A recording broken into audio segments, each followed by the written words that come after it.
Hello friends, welcome to my channel. कैसे हैं आप सब लोग? आशा करती हूँ बहुत अच्छे होंगे और अपने अपने घरों में सुरक्षित होंगे। तो बहुत दिनों से मेरे पास रिक्वेस्ट आ रही है कि मंगलवार का जो व्रत है वो आप कैसे करती हैं, हमें पूरी विधि विधान बताइए।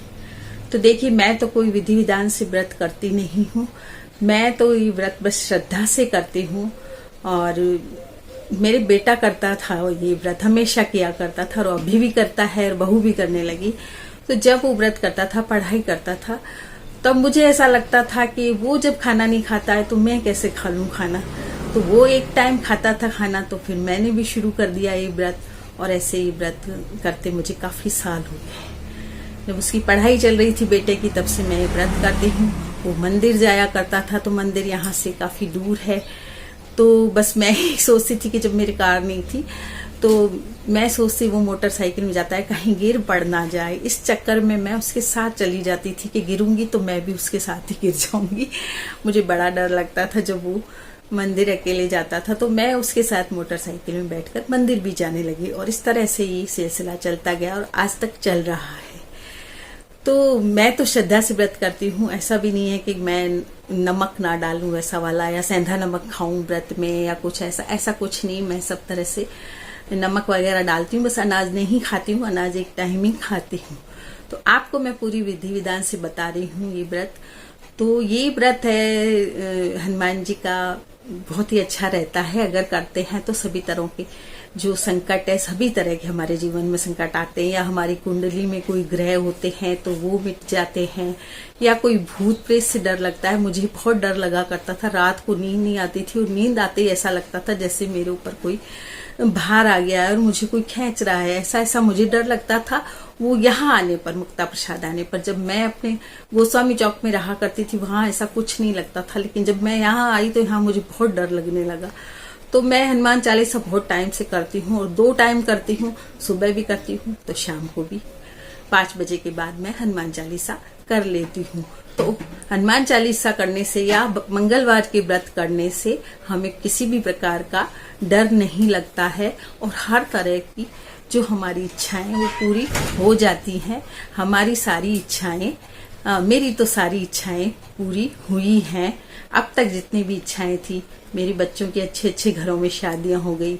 बच्चियां, मेरी बेटियां दोनों खुश हैं, बेटे भी की भी अच्छी जिंदगी बन गई। मैं चाहती थी कि मेरा बेटा डॉक्टर बन जाए, तो वो भी बन गया। वो उसको भी डॉक्टर बहू भी आ गई। सब कुछ अच्छा हो गया। और सब हनुमान जी क्या, मैं सारे भगवान को मानती हूँ, एक ही भगवान को नहीं मानती। मैं सब भगवान को मानती हूँ। सभी तरह के व्रत मैं करती हूँ। कभी बुधवार के भी करती हूँ, तो मैं पूनम का भी व्रत करती हूँ, मैं 11 भी करती हूँ। तो मेरी प्रवृत्ति ऐसी है, धार्मिक प्रवृत्ति है और मैं सब तरह की व्रत करती हूँ।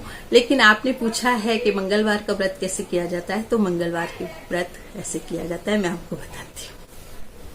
तो मंगलवार का व्रत जब भी आप शुरू करें, मंगलवार के दिन आप सुबह जल्दी उठ जाएं, नहा धोकर, और एक साफ स्थान में, एकांत हो जो स्थान, उत्तर पूर्व की दिशा में आप हनुमान जी की मूर्ति या फोटो जो भी है आप रख लें और फिर नहा धोकर पूजा करें। पूजा में आप रोली है, अक्षत है, फूल है, ये सब चीजें रख लें, अगरबत्ती कर लें, धूप दे लें। ये सारी चीजें होती ही हैं, उससे आप पूजा करें।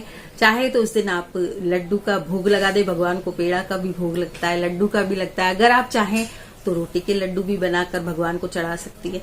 भगवान श्रद्धा का भूखा होता है और किसी चीज का नहीं। भगवान को आप कोई भी भूख चढ़ा सकती हैं। अगर आपकी कोई मनोकामना पूरी आपको करनी है तो आप 21 व्रत का संकल्प ले सकते हैं। 21 व्रत करने के बाद 22वें व्रत को आप उद्यापन भी कर सकती हैं। इसका उद्यापन में आप ब्राह्मण को खाना खिला सकती हैं। 21 ब्राह्मण को खाना खिला दें आप। तो अगर आपके पास इतनी श्रद्धा नहीं है खाना खिलाने की, तो आप लड्डू भी दान कर सकती हैं। अगर ज्यादा श्रद्धा है तो आप सवा मणि भी कर सकती हैं। तो इस तरह से आप भगवान का ये व्रत उद्यापन करके खत्म कर सकती हैं और भगवान को चोला चढ़ा सकते हैं। लाल रंग का चोला चढ़ता है, हनुमान जी के मंदिर में जाके चढ़ा सकती हैं।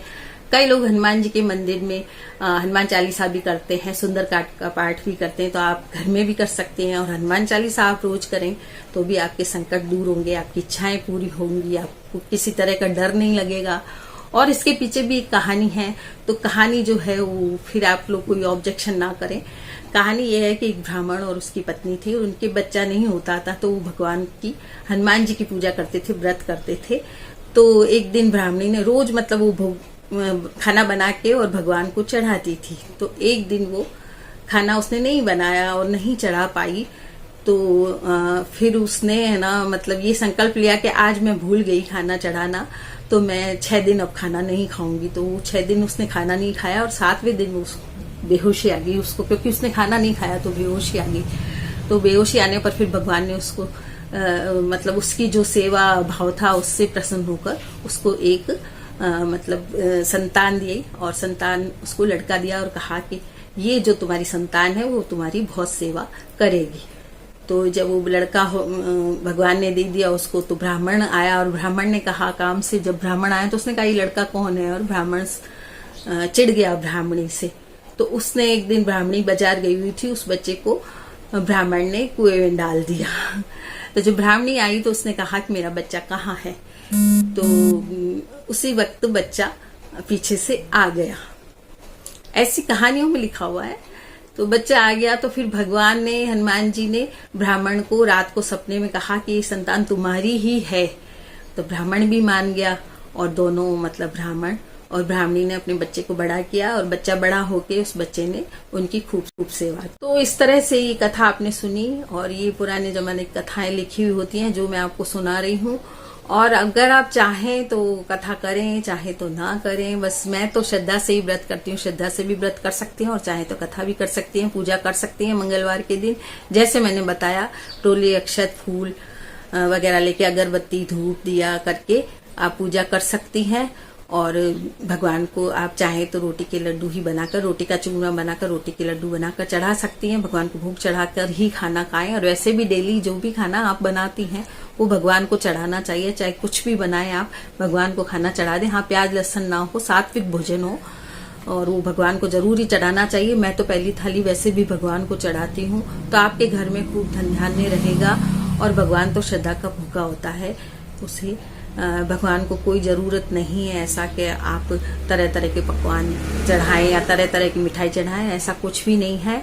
और मैं तो घर की ही जो चीज होती है वो चढ़ा देती हूँ। श्रद्धा रखनी चाहिए भगवान की, बस व्रत वगैरह कर लेने चाहिए। जैसे भी आप करना चाहें, तो मैं तो व्रत कर लेती हूँ, एक टाइम खाना खा लेते हैं और मंदिर जा आते हैं। तो इससे ये रहता है कि मंदिर में सबसे ज्यादा शांति मिलती है। जब भी हम मंदिर जाते हैं तो सबसे ज्यादा, आप कहीं भी जाए, चाहे आप पार्कों में घूम के आ जाएं, चाहे आप होटलों में घूम के आ जाएं, चाहे आप कहीं भी घूम के आ जाएं, लेकिन जो शांति आपको मंदिर में मिलेगी वो आपको कहीं भी नहीं मिलेगी।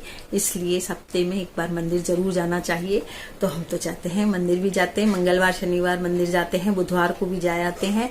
और सभी देवताओं को मानते हैं, कोई एक देवता नहीं है, हम सभी तरह के देवताओं को, जितने भी देवता हैं, और भगवान वैसे भी एक ही है। ये रूप तो सब इंसानों के बनाए हुए हैं, भगवान एक ही है। तो इस तरह से आप मंगलवार का व्रत कर सकती हैं। आपको वीडियो कैसी लगी जरूर बताइएगा। अगर वीडियो अच्छी लगे तो लाइक कीजिए, शेयर कीजिए और हमारे चैनल को सब्सक्राइब कीजिए।